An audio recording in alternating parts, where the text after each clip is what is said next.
Abra sua Bíblia, Hebreus 11, 27. Eu ia ler do 23 ao 29, não precisa ficar de pé não, pode ficar sentado mesmo. Eu quero falar alguns pontos importantes, uma fé que vê o sobrenatural. Veja bem, qual é o tema mesmo? Uma fé que vê... Vamos lá de novo, qual é o tema?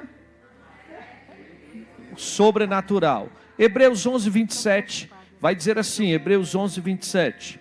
Presta atenção. Pela fé, deixou o Egito, não temendo a ira do rei, porque ficou firme, como vendo o invisível. Vamos lá de novo? Vamos ler todo mundo junto? Pela fé, 1, 2, 3, pela fé deixou o Egito, não temendo a ira do rei, porque ficou firme, como vendo o invisível. Guarde esse versículo. Hebreus 11 fala sobre os heróis da fé. E é interessante que eu quero que você leia do versículo 23 ao 29, que era o que eu ia ler com você aqui, mas a gente vai ganhar esse um pouco de tempo.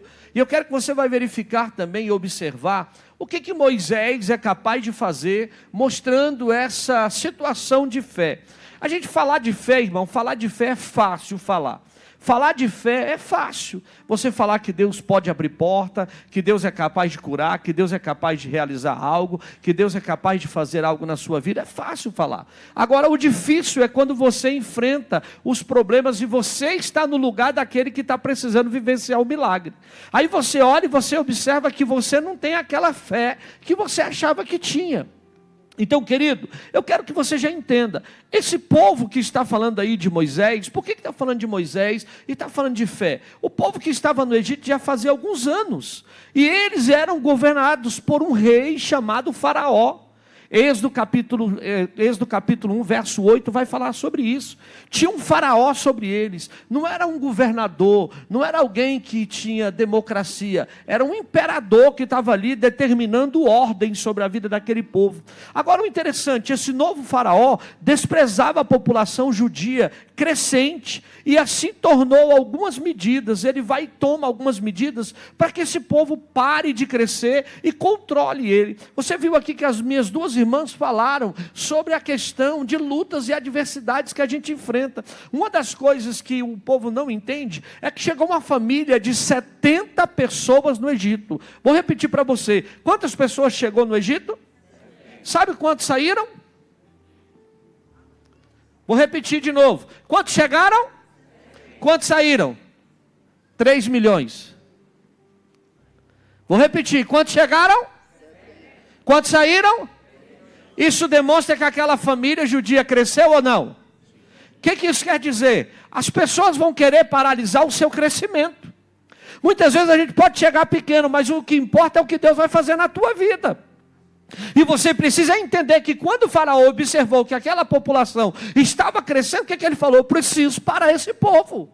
Eu preciso fazer algo com que esse povo pare. Eu preciso paralisar esse homem, essa mulher. Eu preciso fazer com que ela desista. Eu preciso fazer com que eles sejam eliminados. Eu preciso que ele olhe a situação e não acredite naquilo que Deus tem para a vida deles. Aí você vai verificar que Faraó toma algumas medidas. Qual é a primeira medida, pastor? Primeira medida que ele faz é a aflição dos adultos. Veja bem, do próprio livro de Êxodo, ele vai fazer com que? Ele vai fazer com que esses homens vá amassar barro. E eles vão produzir algo para que eles possam ver o crescimento. E ao mesmo tempo eles precisam gastar força para eles não ter cabeça para pensar numa saída e numa libertação. O que o inimigo quer que eu e você faça? Se acostume no meio dos problemas que estamos vivenciando. O inimigo quer que você se envolva tanto com as suas atividades pessoais, com as suas lutas, com as suas adversidades, que você não tenha tempo para enxergar o que Deus é capaz de fazer na tua vida. Então ele põe serviço, ele põe trabalho, ele põe adversidade, ele põe luta, ele quer que a sua cabeça esteja presa nos problemas da vida, nos problemas, e você olha e só vê problema.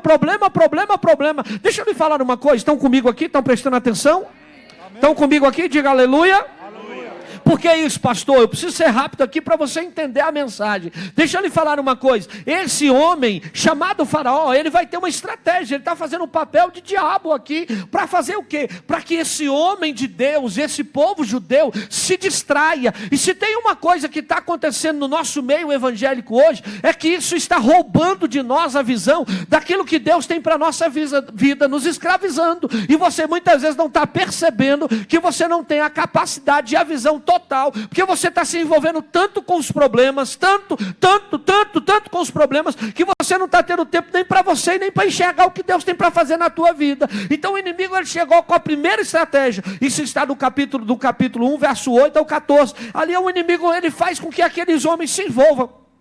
E tem hora que bate o cansaço. Quantos de nós aqui estamos cansados? Quantos de nós aqui estamos envolvidos por tantas situações que você olha e você não tem nem força mais para lutar pelos seus ideais? Porque você levanta, acorda, trabalha, parece que é tanta luta, tanto problema, que você não consegue se levantar mais. Segunda situação que esse Faraó também viu, quando ele viu que aquilo ali não adiantava, o que ele fez? A matança dos meninos hebreus recém-nascidos. Isso vai falar do versículo 15 ao 21. Ele faz o seguinte: nós temos que parar esse povo. Então vamos parar os homens, porque os homens saem a semente, sai o sêmen. Então se eles casarem com as mulheres, eles vão prosperar. Se os caras chegarem aqui com 70, tem 3 milhões, eles vão prosperar. Vamos matar as crianças, vamos matar os recém-nascidos. Só que Deus, eles vão e chamam duas mulheres que entendem o propósito de Deus e não aceitam a palavra do inimigo, porque você precisa entender, o inimigo pode até querer te usar, mas você não vai ser usado pelo inimigo, você vai ser usado por Deus. Amém? E aí o que acontece? Aquelas duas mulheres vê aquela situação e não matam o sonho de ninguém. Tem muita gente hoje, até no meio evangélico, que ele é mais matador de sonho, ele é mais coveiro do que alguém que põe o sonho do outro para frutificar. Aquelas duas mulheres vendo os meninos nascerem, aquelas mulheres vendo as crianças nascerem. Aquele homem chegou para eles e falou: vem cá, vocês são parteira e os meninos estão nascendo, vocês não estão conseguindo. Olha a palavra daquelas duas mulheres. É porque as mulheres judias, elas são mais virtuosas. Quando a gente pensa em chegar, o menino já nasceu. Deixa eu lhe falar, se alguém está querendo abortar os teus sonhos, ou aquilo que você está gerando em Deus, eu quero liberar uma palavra para a tua vida. Deus não vai botar na tua vida matadores de sonhos. Deus vai botar alguém que vai trazer os teus sonhos para fora. Deus vai colocar pessoas que vão estar ao teu lado para sonhar contigo e colocar em Deus aquilo que Deus tem para fazer na tua vida. Eu declaro que todo matador de sonhos já bateu em retirada. Deus vai arrancar da tua vida matadores de sonho, coveiros que estão querendo jogar o teu sonho no buraco para dizer para você que você não vai vencer. E eu vim para dizer para você, você vai vencer no Senhor. Ei, matadores de sonho, Deus vai botar para correr. Quando você começar a entender, dizer assim: por que Deus arrancou a pessoa do meu lado? Por que essa pessoa sumiu? Você vai parar e vai dizer: tem um propósito aí. Gente, tem coisa que Deus arranca que a gente nem vê. Tem coisa que a gente olha e diz: por que Deus arrancou daqui? Por que Deus tirou dali? Por que aquela pessoa sumiu? Porque Deus quer colocar pessoas que vão ajudar você a sonhar o sonho de Deus para a tua vida. Eu quero lhe dizer, querido, os seus sonhos não vão ser abortados, os teus sonhos não vão ser mortos. Deus vai fazer com que os teus sonhos sejam hoje nascidos em Cristo Jesus.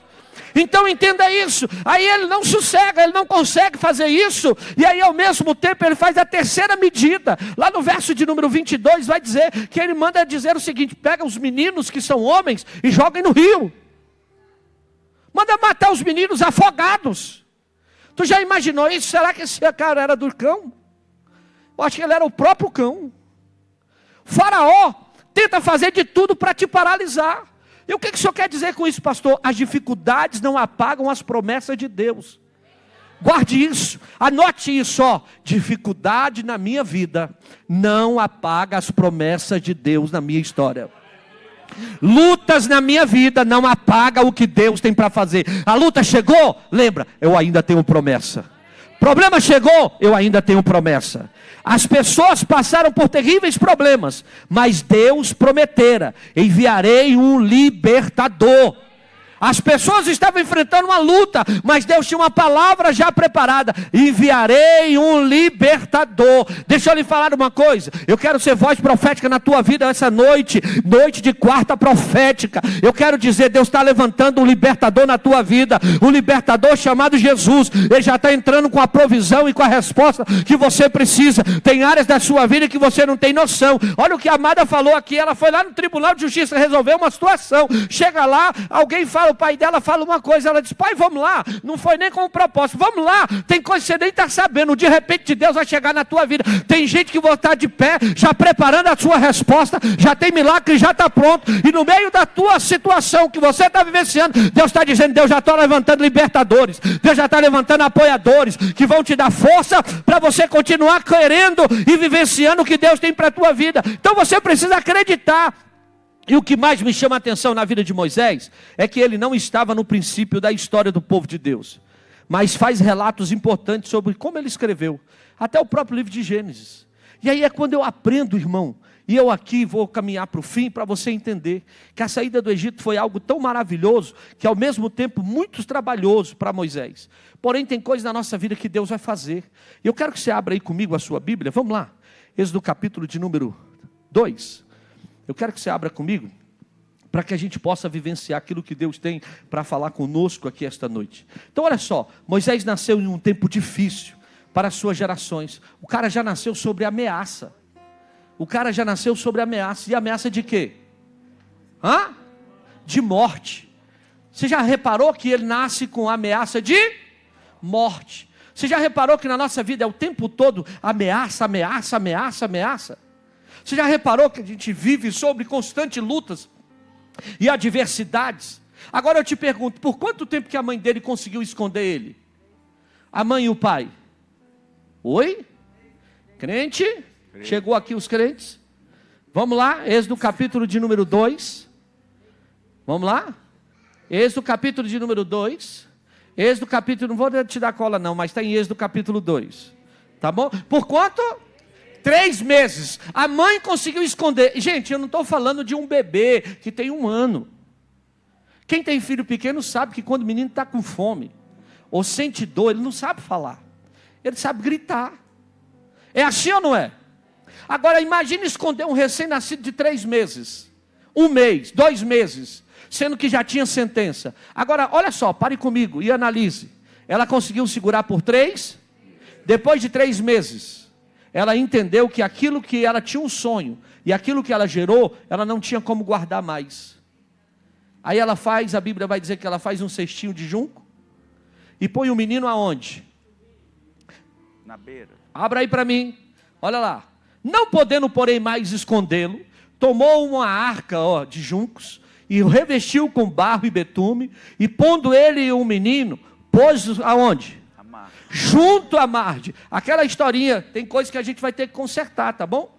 Porque tem gente que a gente fica aqui ainda naquelas historinhas que a gente assiste lá do catolicismo, que a gente verifica, quantos reis foram levar presente para Jesus no presépio? 3, pastor. Não, onde que está escrito 3? Não tem 3 lá. Tem 3 presentes.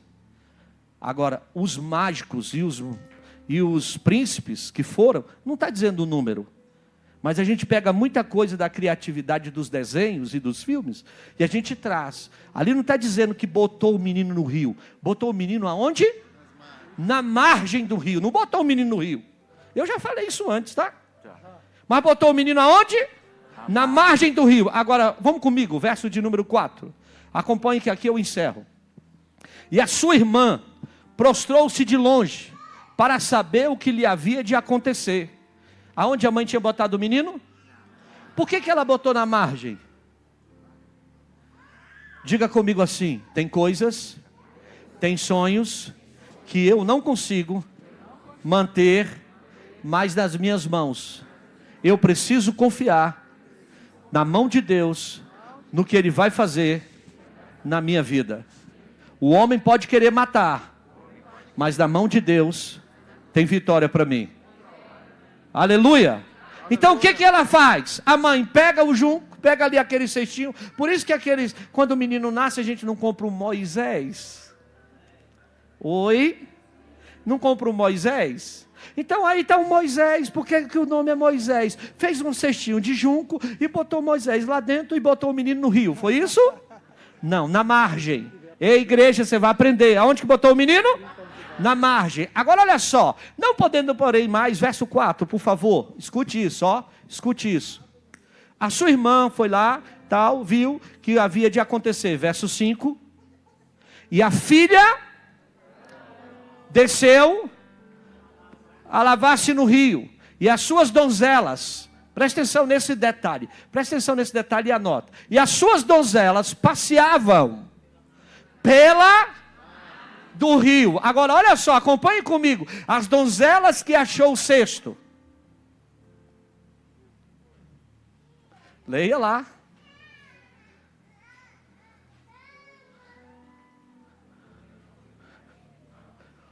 Vamos lá acompanhando. E a filha de Faraó desceu a lavar-se no rio, e as suas donzelas passeavam pela margem do rio, e ela viu a arca no meio dos juncos. Quem viu? A filha de Faraó, as donzelas. Sustenta aí para você dar um glória a Deus. Por que Deus não mostrou para as donzelas? Por que Deus mostrou para a filha de Faraó? Não era elas que estavam passeando na margem? Não foi a filha de Faraó que estava passeando na margem. Eram as donzelas que estavam passeando na margem. Por que Deus mostra para a filha de Faraó? Porque tem gente que não vai conseguir enxergar os teus sonhos e nem tem capacidade de investir naquilo que Deus te deu.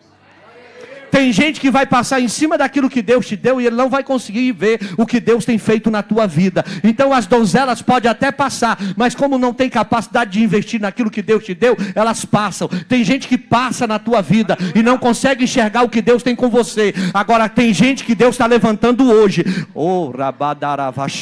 Tem gente que Deus está levantando hoje. Tem gente que Deus está levantando hoje para enxergar os teus sonhos, os teus projetos e acreditar naquilo que Deus vai fazer sobre a tua história, porque vai ser algo tão sobrenatural, que aquilo que o homem tentou matar, aquilo que o homem tentou destruir, aquilo que o homem tentou abortar na tua vida, eu quero lhe dizer, Deus está levantando o filho de Faraó. Agora, irmão, olha a conexão do céu. Aqui eu encerro, já falei 2 vezes. Aqui eu encerro, hein? Aqui eu encerro. Olha a conexão do céu. Quando a mulher decide botar o menino na margem do rio, Deus fala com a filha de Faraó: desce. Vou falar de novo para ver se você pega. Quando a mulher decide colocar o menino na margem do rio, entregar na mão de Deus aquilo que ela não conseguia esconder mais, Deus fala com a filha de Faraó: desce. Porque tem um projeto que você precisa acreditar, de alguém que estava querendo abortar, mas o meu nome vai ser glorificado. O que o senhor quer dizer com isso, pastor? Não vão matar os teus sonhos. Eu quero lhe dizer, liberar sobre a tua vida hoje. Tem alguém que Deus está levantando hoje, que vai apostar nos teus sonhos, que vai acreditar na tua vida, que vai pegar a tua causa, que vai tomar conta da tua causa e vai acreditar em você, para que o nome do Senhor seja glorificado. Ninguém vai matar o que Deus colocou na tua mão. Ninguém vai poder abortar o que Deus sonhou na tua vida. Ninguém vai poder paralisar os sonhos de Deus na tua história. Eu declaro hoje, eu não sei quem Deus está levantando, mas alguém vai enxergar aquilo que Deus está falando para a tua vida. Talvez você disse assim: eu já coloquei na mão de fulano, eu já coloquei na mão de ciclano. Por que ele não consegue enxergar? Porque não tem potencial para investir o que Deus tem para fazer na tua vida. Deus só vai dar a visão para quem vai investir na tua vida, quem tem a capacidade de enxergar o que Deus tem para fazer contigo. Não adianta você, mas fulano é tão bonitinho, fulano podia ver, fulano é tão legalzinho. As donzelas vão passar, mas não vão enxergar. As donzelas vão até talvez ver o cesto, mas não vão conseguir ouvir o choro do teu milagre.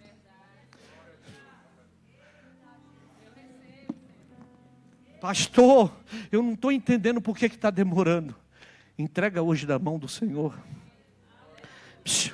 Se ela continua com o menino morre ou não? Morre, gente. Porque os homens iriam lá na casa dela e iriam matar. O menino ele era primogênito, ele era criança ali de colo. Tinha uma sentença. Mas o que ela faz? Não consigo esconder aquilo que Deus me deu mais.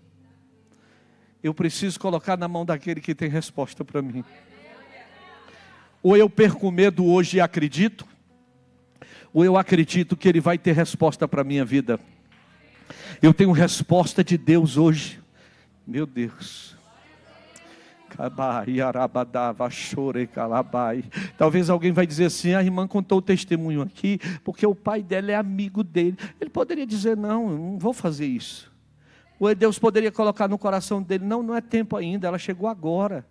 Mas quando Deus quer fazer, Deus levanta até filha de Faraó para cuidar de você e manifestar o poder dele. Eu já contei aqui há algum tempo atrás, eu falei que o pastor estava orando, pedindo umas cestas básicas, e falando no rádio, orando, falando: Senhor, eu quero aqui pedir os meus irmãos, você que está aí do outro lado, me ajuda, eu preciso levantar 6 cestas básicas. Aí uma macumbeira do outro lado ouviu, falou assim: eu vou falar. E ele falou: eu vou dar testemunho aqui que foi Deus que levantou essas 100 cestas, você que está aí me ouvindo, me ajude a fazer esse desafio. Aí a macumbeira disse assim: eu vou mandar essas 100 cestas. E aí eu vou mandar os meus servos. Quando o meu servo chegar lá, que ela perguntar quem mandou, eles vão dizer assim: foi Satanás. E eu quero ver se o pastor vai falar no rádio que foi eu que mandei. Aí a pastora foi para cá, o pastor foi para casa e mandou entregar. Ligaram: aonde que é? Tal lugar. Foram entregar. Chegou lá, chegou o caminhão de cestas básicas. Começaram a descer as cestas básicas. E o pastor só dando glória, glória, glória, glória, glória. Terminaram de descer, ficaram esperando para ver se o pastor ia perguntar. Quando terminou ali, aí eles vieram e falaram: você não vai perguntar quem mandou, não? Ele falou: não, meu filho, porque quando Deus manda, até capeta obedece. Irmão, deixa eu lhe falar uma coisa. Por que o senhor está dizendo isso, pastor? Porque tem coisa que Deus vai fazer na tua vida, que vai usar o teu inimigo, o teu adversário. Tem pessoas que vão ter que ouvir a voz de Deus, para o nome dele ser glorificado sobre a tua vida. Você precisa aprender que você precisa se posicionar em Deus e acreditar que tem coisa que Deus está só te empurrando para o lugar do teu milagre. Aquilo que veio, meu irmão, disfarçado de luta, está chegando com um lugar de milagre para a tua vida. Aquilo que parecia ser luta na tua vida, Deus está dizendo: eu estou te preparando para fazer algo maior sobre a tua história e o meu nome ser glorificado. Você precisa aprender a parar de murmurar e pensar que é morte, porque está chegando vida. Eu estou levantando alguém para cuidar de você e o meu nome ser bendito. E eu encerro aqui dizendo: ei, ainda está sobrando tempo ainda. Eu digo para você, aí a filha de Faraó pega o menino e precisa de quê mesmo? Uma ama, uma mulher para cuidar do menino. A irmã de Moisés olha aquilo e fala: a senhora está precisando de alguma coisa? Ela disse: eu estou precisando de um escravo. Ela disse: eu tenho. Foi lá e chamou quem? Na mão dela, na mão de Joquebede, o menino ia morrer. Na mão da filha de Faraó, ela ia receber salário. Na mão dela, o menino ia falecer e ela ficar com desgosto. Na mão de Deus, Deus ainda providencia até solução e resposta. E aí ela disse: você pode ser mãe desse menino? Posso. Olha, faz o seguinte, leva ele, cuida dele, e você vai ainda receber um salário. Ela deve ter olhado: como assim, mulher? Precisa me dar salário, o menino é meu. Mas quando Deus quer fazer, Ele abre porta onde não tem porta. Levanta quem você menos imagina. Sabe para quê? Porque Ele vai fazer você viver o sobrenatural dEle. Eu quero dizer, já tem algo preparado no mundo espiritual, onde o nome do Senhor vai ser glorificado sobre a tua vida. Eu falei aqui semana passada, quando o homem de Deus profetizou que não iria chover, o Senhor já tinha levantado os corvos, feito a reunião com os corvos e dito: vá para Querite e leva sustento para Elias. Aí Elias tinha que ir para o Querite, porque era lá que tinha resposta. Sabe qual é o nosso problema? Nós não estamos sendo sensíveis a ouvir a voz de Deus. E eu quero encerrar aqui falando para você: Deus vai colocar os teus ouvidos sensíveis para você entender o que você vai fazer, como você vai fazer e o que você deve fazer para que o nome do Senhor seja glorificado. Aonde que ela colocou o menino? No rio ou na margem? Deus te pergunta: aonde Deus mandou os corvos? Diga comigo: para o Querite. Não foi para justamente outro lugar, porque os corvos já tinham GPS. Só iria levar provisão para o profeta naquele lugar. Se você sair fora do propósito de Deus, Deus não te leva a provisão. Você precisa entender que Deus já tem a dimensão daquilo que Ele quer. E Ele quer o quê? Só que você fique na posição, porque a resposta dEle já chegou para a tua vida. Fique de pé em nome de Jesus. Pregação recorde. Eu quero orar por você. Talvez você está dizendo assim, pastor, como assim? Tem um texto que eu gosto muito que está lá em Lucas capítulo 2, que vai falar que tinha um homem chamado Simeão e ele estava em casa. Mas ele fazia uma oração que ele não queria morrer antes de ver o Cristo do Senhor. Olhe bem, ele não poderia morrer antes dele ver o Cristo do Senhor. Aí ele faz uma oração. E aí ele está em casa. Quando ele está em casa, o Espírito Santo diz assim para ele, vá para o templo. Ele disse, mas o que é que tem no templo agora à tarde? Não tem nada. E quando ele chega no templo, eles estavam fazendo a circuncisão dos meninos de 8 dias. E quando ele chega lá, tinha uma fila de crianças, de pais com crianças, de 8 dias que iam fazer a circuncisão. Agora olha só, não era 2, 3 pais. Era em torno de 1.000 a 1.500 pais, segurando o menino. E ele tinha pedido para ver o Cristo do Senhor. Agora eu te pergunto, o Cristo estava enrolado numa manta de ouro? Não, em saco de pano. E ele olha na fila, e ele olha aquele bando de menino e diz, e agora, como é que eu vou saber? Você está achando que Deus não vai abrir os teus olhos? Para você enxergar o que Ele tem para fazer na tua vida? Aquilo que parece ser confusão, está chegando como bênção para a tua vida. Para o Senhor abrir a tua visão e dar entendimento que Ele vai ter resposta para você. Aquilo que aparentemente você olhou e disse assim, está meio complicado. Deus está dizendo, eu vou descomplicar. Aquilo que aparentemente diz está fechado, Deus está dizendo, eu vou abrir. Mas você precisa ter a sabedoria para que você entenda que eu sou o Senhor. Quem vai abrir sou eu, quem vai fazer sou eu, quem vai trazer resposta sou eu, e quem vai cuidar de você sou eu.